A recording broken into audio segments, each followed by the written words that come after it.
बोलिए सद्गुरुदेव की जय। निसंदेह जितने भी बुद्धिजीवी महापुरुष योगेश्वर आदि हुए, सबने जगत को स्वप्नवत कहा है, आत्मा को नित्य कहा। हे राघव, आत्मा की सत्ता सदैव अपने आप में स्थित है, नित्य शुद्ध और जरा मृत्यु से रहित है। यानी हर जगह एक बात बड़ी साफ आ रही है कि आत्मा जन्म मरण से परे है।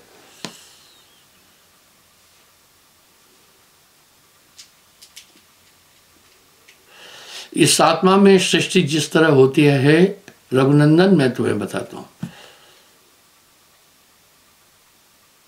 उससे तुम समझ लेना, जिससे तुम्हारा जगत के प्रति जो भाव है वो खत्म हो जाएगा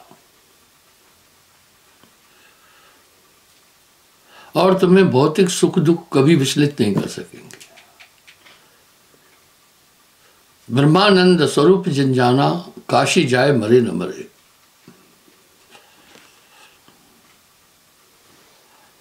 आदि शुद्ध चैतन्य रूपी है, जब तक वह अपने स्वरूप में उपस्थित नहीं होता है तब तक उसका नाम जीव है। वाह, यही वेदों में भी है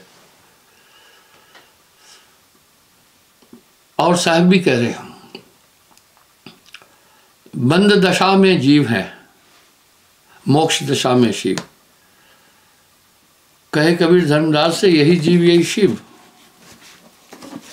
बंद दशा में जीव है, मोक्ष दशा में शिव। और यही वेद कह रहा है कि प्राणेन धरेत जीवेषु। जब ये आत्मसत्ता प्राणों को धारण करती है तब ये जीव संज्ञा में आ जाती है।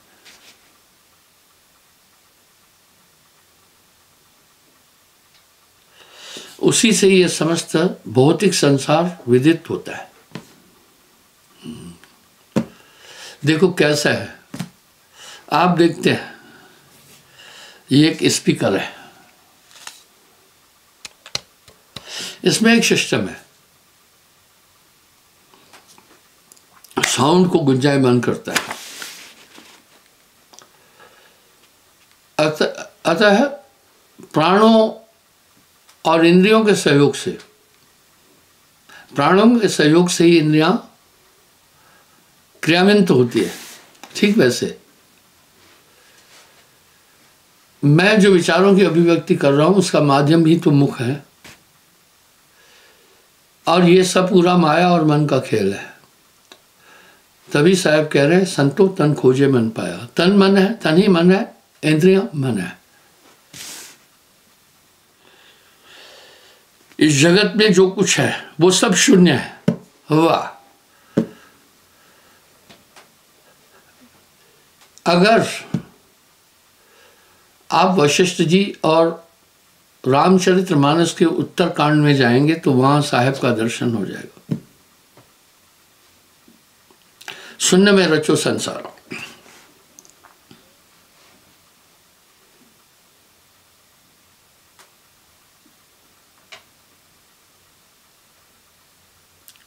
इस जगत में जो कुछ भी है वो शून्य है, वह सब इसी तन मात्रा सूक्ष्म रूप से उत्पन्न हुआ है, जिससे वायु स्पर्श होता है, रूप तन्मात्रा से सूर्य अग्नि आदि उत्पन्न हुए। इसी प्रकार रस तन्मात्रा से जल और गंध तन्मात्रा से पृथ्वी की उत्पत्ति हुई है। हे राम, इसी भांति पंचभूतों की उत्पत्ति हुई। शून्य में रचो संसारा, सब कुछ शून्य से उत्पन्न हुआ।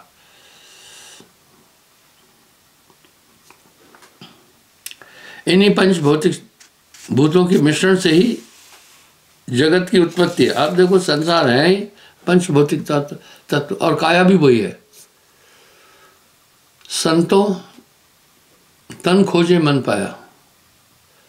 तन ही मन है, इंद्रिय मन है।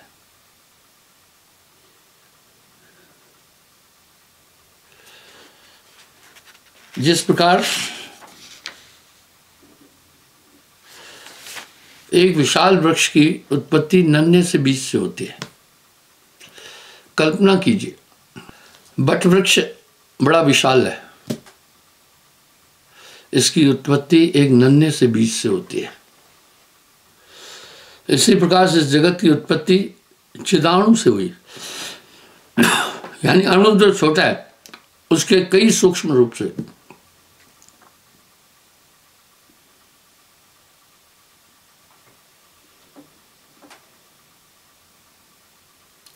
कहीं तो एक युग में जगत का भान होता है और कहीं युग में क्षण का आभास होता है। जब चित्त चलायमान होता है तब अनेक ब्रह्मांड प्रतीत होते हैं। इसी चित्त से तो संसार है ना, साहब कह रहे हैं आप चित्त का निरोध करो। इसी चित्त से तो आप जानते हैं मेरा वहाँ घर है। सभी माताओं बहनों का जिस्म पुरुषों का चाहे जिस्म एक जैसा है, पर हजारों माताओं बहनों के बीच में अगर आपकी धर्म पत्नी बैठी है, आप चिन्हित कर लेते हैं कि ये मेरी पत्नी है। चित्त ये सूचना देता है, उसकी आंखें इस तरह है, उसके बाल इस तरह है, उसके हाथ इस तरह है, उसकी हाइट इतनी है। इसलिए पूरा जगत का भास चिताभास है ओनली।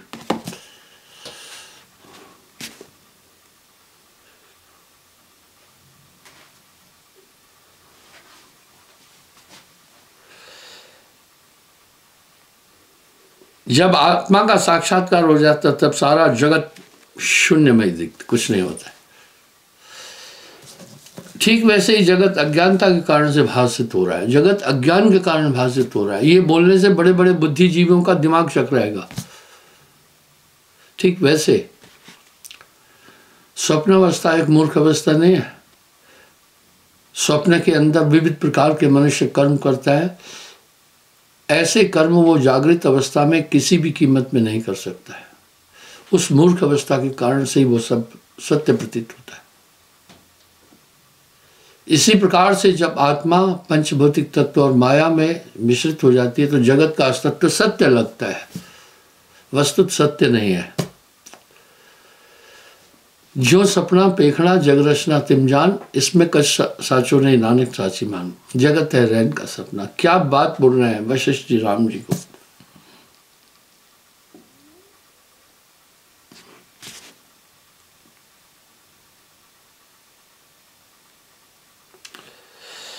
हे राम, यह तो तुम जानते हो कि जैसा बीज होगा वैसा ही पेड़ भी होगा। इसी तरह यह संसार शुद्ध चिदाकाश से उत्पन्न होने के कारण शुद्ध चिदाकाश रूप ही है। अनेक प्रकार के संकल्प विकल्प से जगत का आडंबर प्रतीत होता है। बस ये मन की तरंग मार दो, बस हो गया भजन। जो आप कल्पनाएं कर रहे हैं उससे जगत का अस्तित्व बन रहा है। काम काम सबको कहे, काम काम सबको कहे, काम न चीने कोई। जेती मन की कल्पना काम कहावे सोए।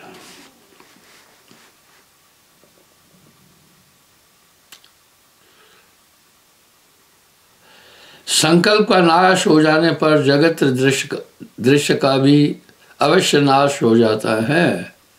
वह संकल्प का नाश हो जाने पर जगत दृश्य का भी अवश्य नाश हो जाता है। यानी इच्छा मन की तरंग मार दे, बस हो गया भजन। ये मन तरंग में जगत भुलाना। वास्तव में द्वैत और आदित्य कुछ भी नहीं है। कुछ आदित्यवाद पर चलते हैं। द्वैतवाद साकार, आदित्यवाद निराकार। साहब कह रहे हैं दोनों एक अज्ञान अवस्थाएं हैं।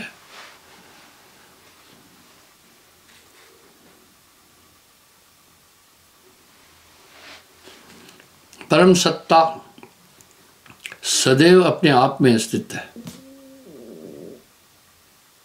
वह शांत अनंत ज्ञान रूप और सब भूतों में समान रूप से व्याप्त है। भूत प्राणियों को कहते हैं, सब में एक ही रूप में है।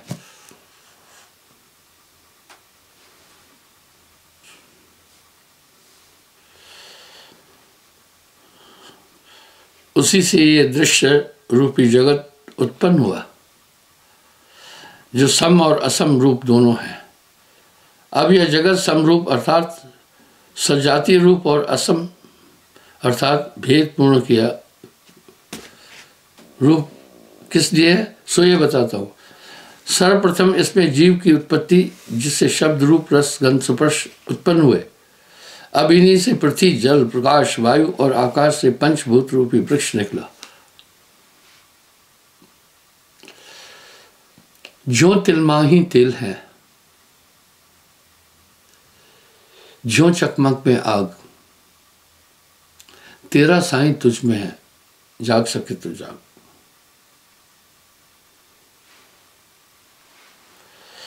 उसी वृक्ष में यह समस्त विश्व रूपी फल लगा है।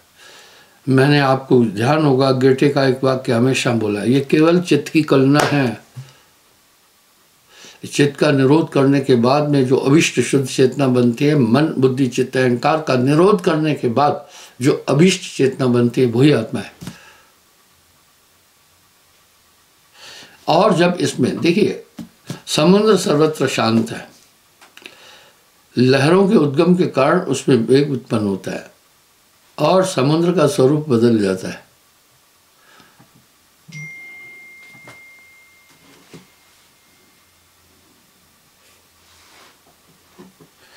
इसलिए हे राम, ये सिद्ध है, जगत पंच भौतिक तत्वों से ही उत्पन्न हुआ है। हे राम, जिस भांति का बीज होगा वृक्ष भी वैसा ही होगा। बोया पेड़ बबूल का, आम कहां से खाया?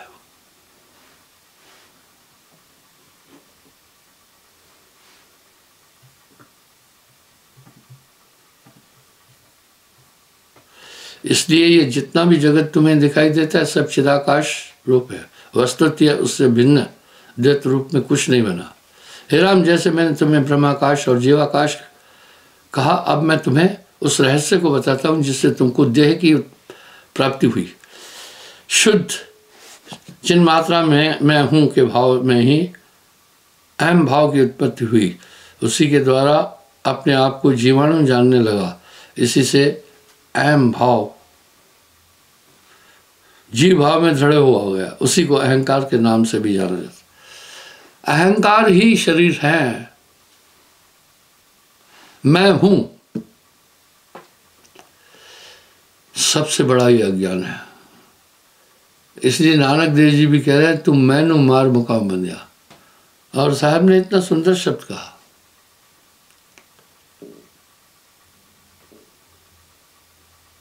साहब वाणी में कह रहे हैं, मैं करता तू है, तुम्हारा अस्तित्व मैं से है, मुझ में रही न हूं।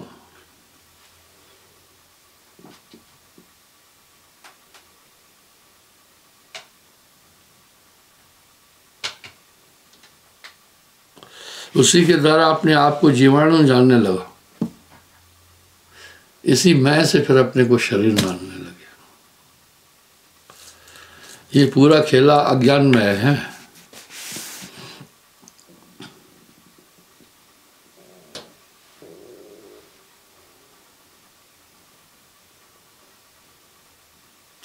उसी अहंकार के दृढ़ता से ही निश्चयात्मक बुद्धि उत्पन्न हुई। अब देखिए, अहंकार से ही बुद्धि उत्पन्न हुई है।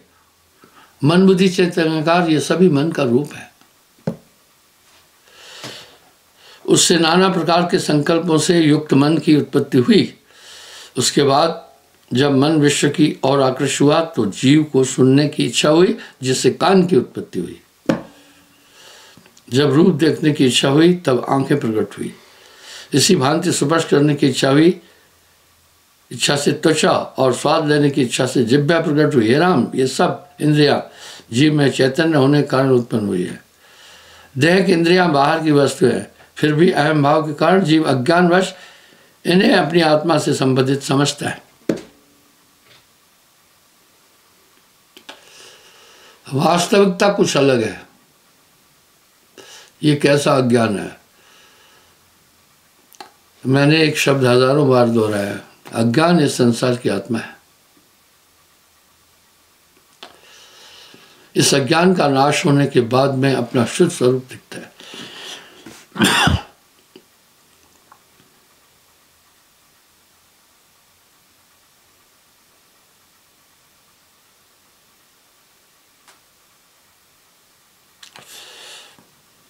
देह की इंद्रियां बाहर की वस्तु हैं, फिर भी अहम भाव के कारण जीव अज्ञानवश इन्हें अपनी आत्मा से संबंधित समझता है।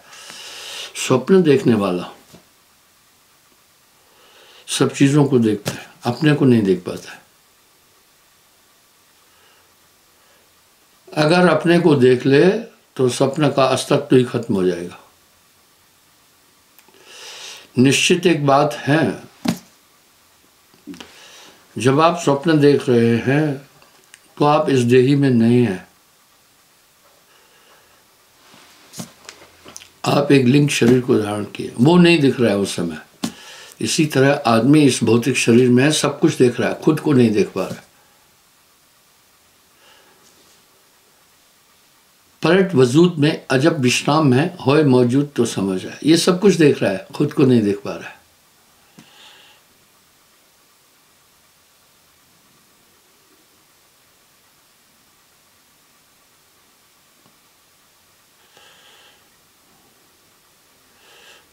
अज्ञानवश इन्हें अपनी आत्मा से संबंधित समझता है। वस्तुतः यह ठीक उसी प्रकार है जिस प्रकार के दर्पण के अंदर पहाड़ का प्रतिबिंब झलकता है, लेकिन वो है नहीं। दर्पण में पहाड़ है नहीं, पर झलकता है। इस तरह अज्ञानवश संसार का अस्तित्व है।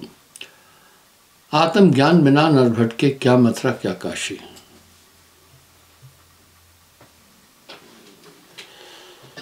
दरअसल वह दर्पण के अंदर नहीं है, दर्पण से बाहर की वस्तु है। इस तरह पूरा जगत जो आपको भाषित हो रहा है, आत्मा में जगत की उत्पत्ति नहीं है, क्यों की त्यों है।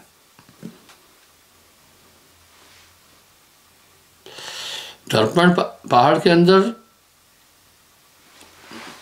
होता नहीं है, पर उसका बिंब झलकता है। पहाड़ दर्पण के अंदर तो नहीं होता, वह तो बाहर की वस्तु है, किंतु जीव को अज्ञानवश उनमें अहम भाव हो जाता है और वह उनके द्वारा अपनी इच्छाओं की पूर्ति न हो सकने में दुख और सुख को प्राप्त करता है। दुख और सुख कुछ भी नहीं है। भावनाओं का, इच्छाओं की पूर्ति सुख है, वो भी सब इच्छाएं भौतिक है।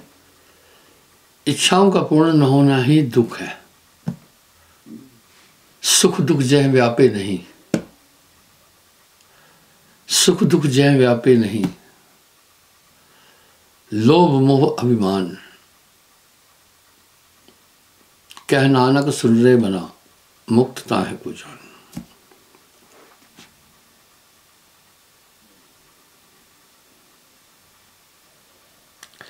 इसी तरह इंद्रियां भी आत्मा के बाहर की वस्तु है, आत्मा के अंदर नहीं है। बहुत मार्मिक बात बोल रहे हैं। हे राम, इंद्रियां आत्मा में नहीं है, बाहर की है, बाहर है। दर्पण में जैसे पहाड़ का अस्तित्व नजर आता है, वस्तुत वो बाहर की चीज है, इसलिए दिखता यह है कि दर्पण के अंदर है। इंद्रियां आत्मा से सर्वथा पृथक है। आत्मा तो इंद्रिय अतीत है। और अपनी इच्छाओं की पूर्ति न होने पर, हो सकने पर दुख और हो जाने पर सुख की भावना करता है। हे राम, जैसे कल्पना से दूसरा चंद्रमा दिखाई देता है, वैसे ही मन के अंदर जगत प्रतीत होता है। मन के ही विकार से जगत की भ्रमजाल को प्रबलता मिलती है। मन के विकार से जगत की पुष्टि। कहत कबीर सुनो भाई साधो, जगत बना है मन से। इस जगत की उत्पत्ति हुई ही नहीं है। हाँ, यही गेटे कह रहा है, मुझसे पहले जगत ही नहीं था, ये तो मेरी उत्पत्ति है।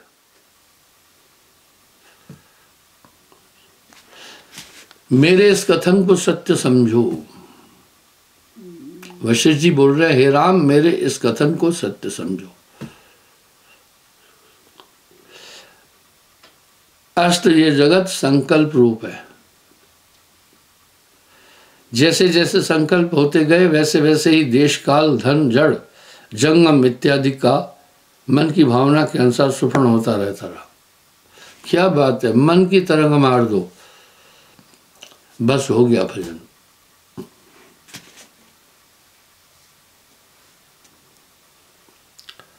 जब मन नियंत्रित हो जाता है, तब इस दृश्य रूपी संसार का भी नाश हो जाता है। वाह!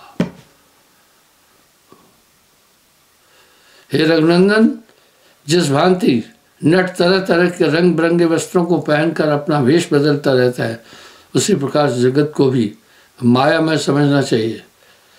जब चित्त अंतर्मुखी हो जाता है तभी सारा जगत आत्मरूप प्रतीत होता है। हे राम, ये जगत मुझे तो उसी तरह दिखाई देता है जिस भांति कोई मनुष्य स्वप्न में किसी नगर को देख रहा है। जो सपना देखना जग रचना तिम जान। इसलिए जितने भी संत हैं, आप सब संतों की वाणी का पूरा मंथन करोगे, अंदर से कबीर साहब निकल आएगा।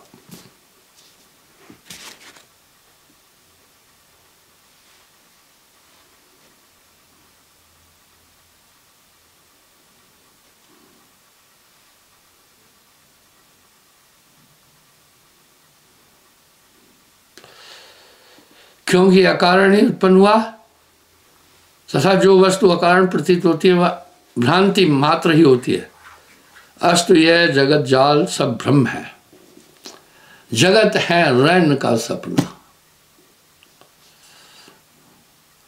हे राम जी, आदि विराट आत्मा का रूप अंतवाहक है। वह पृथ्वी आदि भौतिक तत्वों से भिन्न अलग है। अब मैं आपको यहाँ एक चीज दिखाना चाहता हूँ। जगत माने न माने, साहब चारों युग में आए हैं और साहब चारों युग में आकर के अपना संदेश दिए। अब मैं ये कह रहा हूँ, अगर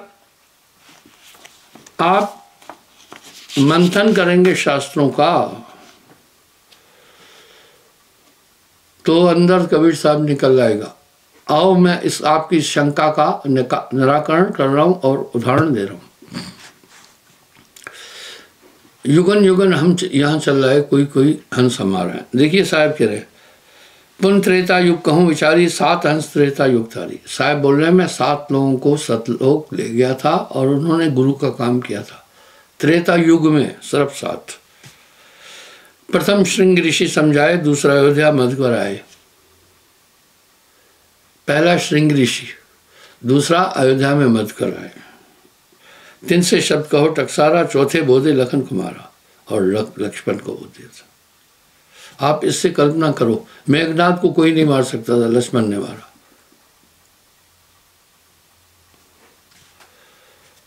पंचवे चल रावण लगाए, तहां भेंट मंदोदरी से भयो। और 5वां में रावण के पास आया, वहां मंदोदरी से है। गर्भी रावण शब्द माना, मंदोदरी शब्द पहचाना, मंदोदरी को दीक्षा दी थी। छठे चल वशिष्ठ लगाए। आप देखिए, छठे चल वशिष्ठ लगाए, ब्रह्म निरूपण उन्हें सुनाए। अब साहब करें, छठे में वशिष्ठ मुनि को बोध दिया। पुस्तक मेरी प्रकाशित नहीं है, देखिए। छठे चल वशिष्ठ लगाए, लग यानी पास आए।